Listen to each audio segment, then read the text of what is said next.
दोस्तों आज है 11 दिसंबर 2020 और 11 दिसंबर 2020 से जितने भी हरियाणा के करंट अफेयर क्वेश्चन बनते हैं हम सब इसी वीडियो में डिस्कस करेंगे और साथ ही साथ उनके बारे में कुछ एक्स्ट्रा फैक्ट भी जानेंगे। इसलिए आप वीडियो को पूरा ध्यान से देखिए और लास्ट में आपके लिए एक जी क्वेश्चन है, देखते हैं आपकी तैयारी किस लेवल पर पहुंच चुकी है।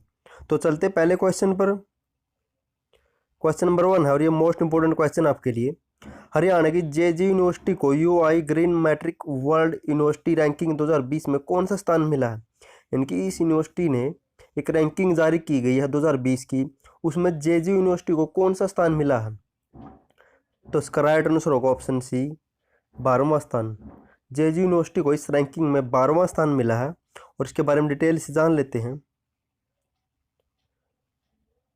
गुरु जम्बेश्वर विज्ञान एवं प्रौद्योगिकी विश्वविद्यालय को UI green metric world university ranking 2020 में भारत में 12वां स्थान, भारत देश में 12वां और दुनिया में 444वां स्थान मिला है। UI green metric world university ranking 2020 का परिणाम 8 दिसंबर को यूनिवर्सिटीज इंडोनेशिया ने जारी किया है और इस यूनिवर्सिटी की रैंकिंग दुनिया की पहली और एकमात्र विश्वविद्यालय रैंकिंग है जो इन्वायरमेंट फ्रेंडली बुनियादी ढांचे को विकसित करने में हर प्रतिभागी विश्वविद्यालय की प्रतिबद्धता का आकलन करती है। इस वर्ष रैंकिंग में 85 देशों के 912 संस्थानों ने शामिल रहे, जो कि पिछले वर्ष के 81 देशों के 780 स्थानों की तुलना में अधिक है। इनकी जो भी यूनिवर्सिटी इन्वायरमेंट के लिए फ्रेंडली है, इन्वायरमेंट को अच्छा बनाने के लिए योगदान देती है, उस यूनिवर्सिटी की रैंकिंग जारी करती है ये यूनिवर्सिटी। और उसमें जेजीयू को 12वां स्थान मिला है अपने भारत देश में और दुनिया में मिला है 444वां। अब जिक्र जेजी यूनिवर्सिटी का हुआ तो जेजी यूनिवर्सिटी के बारे में पढ़ लेते हैं कुछ। जेजी यूनिवर्सिटी की स्थापना यह हिसार में है और इसकी स्थापना हुई 1995 में और वाइस चांसलर कौन है? तो वहाँ का टंगेश्वर कुमार वहाँ के वर्तमान में वाइस चांसलर है।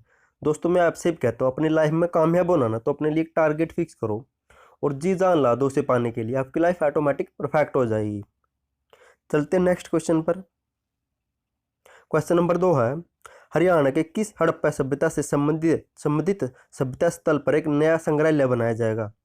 नहीं तो हरियाणा के किस हड़प्पा सभ्यता से संबंधित एक स्थल है उस पर एक नया संग्रहालय म्यूजियम बनाया जाएगा। तो कहाँ पर बनाया जाएगा? तो right answer option B, Kunal Fatehabad district के कुनाल में हड़प्पा सभ्यता का बहुत पुराना स्थल है ये कुनाल सभ्यता स्थल, और वहीं पर एक नया म्यूजियम या संग्रहालय बनाया जाएगा जहाँ पर इससे संबंधित हड़प्पा सभ्यता से संबंधित जो भी चीज़ें वहाँ पाई जाती है वो सभी इस म्यूजियम में रखी जाएगी। और ये कहाँ पड़ता? तो ये फतेहाबाद डिस्ट्रिक्ट में पड़ता है। तो अब जिक्र फतेहाबाद का हुआ तो उसके बारे में पढ़ लेते हैं कुछ। फतेहाबाद की स्थापना 15 जुलाई 1997 को हुई थी और फतेहाबाद को गुलाबी नगर भी कहा जाता है और संत मीर साहब की मंजार भी है जहाँ पर हुमायूं का अभिलेख मिला था। और हरियाणा में स्थित सबसे प्राचीन हवेली भी फतेहाबाद में है, फिरोज शाह तुगलक महल को पुरानी हवेली कहा जाता है। और सबसे कम वन 0.71% वन पाए जाते हैं, सबसे कम हरियाणा के वन इसी में पाए जाते हैं फतेहाबाद डिस्ट्रिक्ट में। और फतेहाबाद की प्रियंका हरियाणा की पहली पायलट महिला बनी थी और फतेहाबाद में ही एक प्राचीन किला बिरनाड़ा है स्थित है। ये कुछ इंपॉर्टेंट जानकारी थी फतेहाबाद से जो आपके एग्जाम में हेल्प करेगी। दोस्तों अगर आपको वीडियो पसंद आए तो वीडियो को लाइक और चैनल को सब्सक्राइब जरूर कर दे और साथ में बेल आइकन दबा दे ताकि आपको आने वाली हर वीडियो को नोटिफिकेशन मिलता रहे और आपकी तैयारी बेहतर तरीके से चलती रहे। नेक्स्ट क्वेश्चन है, क्वेश्चन नंबर 3 है और ये मोस्ट इंपोर्टेंट क्वेश्चन ये भी आपके लिए। क्वेश्चन नंबर 3, हरियाणा के किस खिलाड़ी को फिक्की ने 2020 का सर्वश्रेष्ठ खिलाड़ी चुना है? तो फिक्की ने 2020 के लिए सर्वश्रेष्ठ खिलाड़ी किसे चुना? तो राइट आंसर ऑप्शन है बजरंग पुनिया को हरियाणा का फिक्की द्वारा 2020 का सर्वश्रेष्ठ खिलाड़ी चुना गया है। अब इसके बारे में डिटेल से पढ़ लेते हैं। टोक्यो ओलंपिक का कोटा हासिल कर चुके पहलवान बजरंग पुनिया को भारतीय वाणिज्य एवं उद्योग महासंघ फिक्की इंडिया स्पोर्ट्स अवार्ड 2020 में इस साल का सर्वश्रेष्ठ खिलाड़ी चुना गया है। इस पुरस्कार समारोह का आयोजन 10वें वैश्विक खेल शिखर सम्मेलन फिक्की TURF 2020 के मौके पर ऑनलाइन किया गया था और विजेता का चयन पिछले एक साल में 2020-19 के प्रदर्शन और योगदान को ध्यान में रखकर किया गया है। और झारखंड के मुख्यमंत्री हेमंत सोरेन ने बजरंग पुनिया को यह पुरस्कार प्रदान किया है। अब जिक्र बजरंग पुनिया का हुआ तो बजरंग पुनिया के बारे में जान लेते हैं। बजरंग पुनिया का जन्म 26 फरवरी 1994 को हुआ था झज्जर के गुडान गांव में और ये 21वें राष्ट्रमंडल खेल 2018 में गोल्ड मेडल जीत चुके कुश्ती में और एशियन गेम्स 2018 में भी गोल्ड मेडल जीत चुके हैं। और 2019 में इन्हें पद्मश्री सम्मान भी मिल चुका है। दोस्तों हम आपके लिए एक मॉक टेस्ट ला रहे हैं, और हम आपके लिए मॉक टेस्ट ला रहे हैं क्योंकि मॉक टेस्ट से आपको पता चल जाता है कि आपकी तैयारी किस लेवल पर पहुंच चुकी है, और मॉक टेस्ट से पेपर के एग्जाम के पैटर्न का पता चल जाता है कि पेपर में कितना टाइम है, आप कितने क्वेश्चन कर सकते हैं। तो मॉक टेस्ट जरूर देना, और मॉक टेस्ट का लिंक नीचे है, और आपके लिए एक नया मॉक टेस्ट आया है आज का। तो नेक्स्ट क्वेश्चन है, हरियाणा राज्य सहित कितने राज्यों में one nation one ration card योजना लागू की गई है? तो हरियाणा के साथ कितने और राज्यों में यह योजना लागू की गई है? तो इसका right answer option C, Haryana सहित 9 राज्यों में one nation one ration card योजना लागू की गई है। यह योजना क्या है? तो इसके बारे में जान लेते हैं डिटेल से। केंद्र की महत्वाकांक्षी योजना one nation one ration card की प्रणाली हरियाणा समेत 9 राज्यों में लागू की गई है। इन राज्यों को अतिरिक्त मदद के तौर पर 23,523 करोड़ रुपए का कर्ज भी दिया जाएगा। इन राज्यों में आंध्र प्रदेश, गोवा, गुजरात, कर्नाटक, हरियाणा, केरल, तेलंगाना, त्रिपुरा और उत्तर प्रदेश शामिल है। One nation one ration card के तहत राष्ट्रीय खाद्य सुरक्षा कानून के दायरे में आने वाले सभी लाभार्थियों को देश भर में कहीं भी उचित मूल्य पर दुकान से राशन लेने में सुविधा होगी। इसका उद्देश्य प्रवासी मजदूर जैसे कमजोर वर्गों को देश में कहीं भी सस्ती कीमत पर खाद्य सामग्री उपलब्ध करवा सकते हैं। इसके तहत इन 8-9 राज्यों के व्यक्ति कहीं पर भी राशन को आसानी से उपलब्ध या कम मूल्य पर ले सकते हैं इस one nation one ration card की योजना के तहत। तो ये बहुत सी अच्छी योजना है ताकि मजदूर या किसान वर्गों को हेल्प मिल सके। नेक्स्ट क्वेश्चन है, क्वेश्चन नंबर 5 है, हरियाणा के किस जिले की बेटी अनु चौहान ने कौन बनेगा करोड़पति केबीसी में भाग लिया है? तो राइट, ये भी इंपॉर्टेंट क्वेश्चन है। तो कहाँ की है, किस जिले की है? तो right answer option B, Mahendragarh जिले की अनु चौहान ने केबीसी में भाग लिया है। और यह अब अनु चौहान के बारे में जान लेते हैं।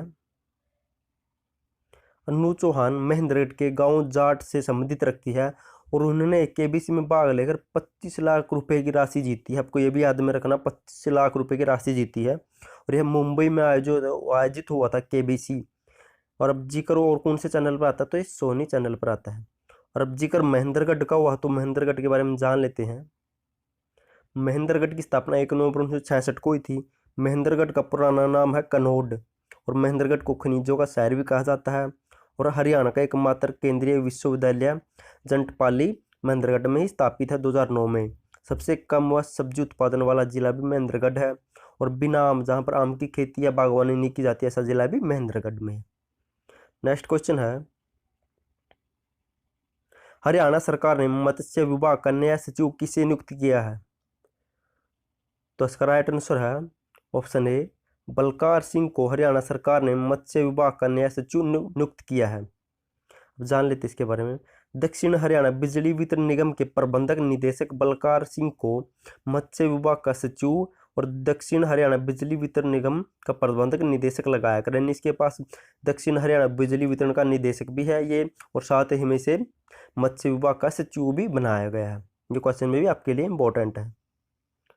नेक्स्ट क्वेश्चन है, और दोस्तों आप मॉक टेस्ट देना मत भूलना, क्योंकि मॉक टेस्ट नए एचएससी के नए एग्जाम पैटर्न पर आधारित है, जिससे आपको पता चल सकता है कि आपकी तैयारी किस लेवल पर पहुंच चुकी। तो मॉक टेस्ट का लिंक नीचे आपको डिस्क्रिप्शन में मिल जाएगा। क्वेश्चन नंबर 7 है, हरियाणा सरकार प्रदेश की गौशाला में बायोगैस प्लांट किस योजना के तहत लगाने जा रही है?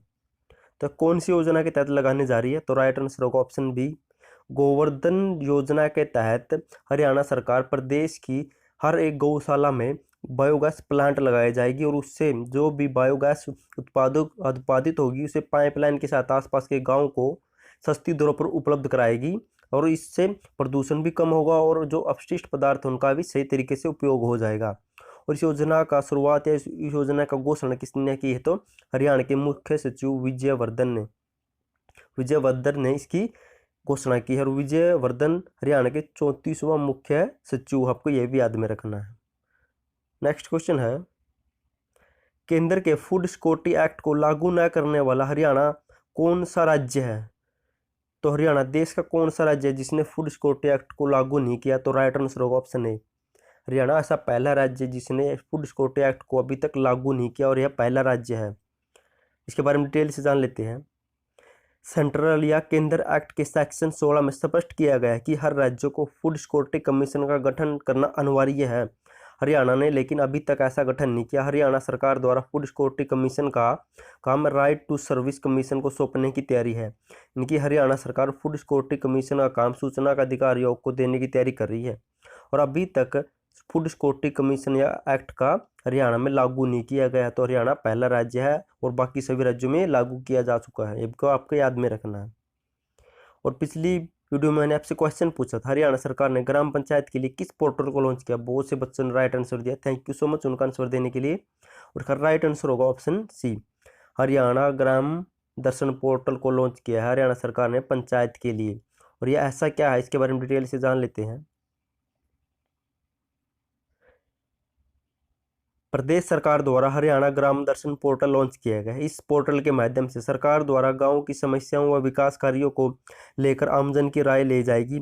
पोर्टल पर सभी ग्राम पंचायत ब्लॉक समितियों के विकास कार्यों सहित दूसरे रिकॉर्ड को ऑनलाइन कर दिया है, जिससे देश के किसी भी कोने में बैठा व्यक्ति देख सकता है कि उसके गाँव में क्या हुआ और क्या होने बाकी है।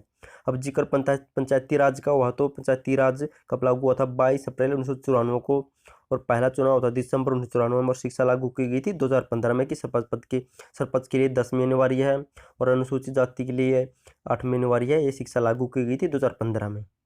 और आज का क्वेश्चन है, देखते हैं कि तैयारी किस लेवल पर है।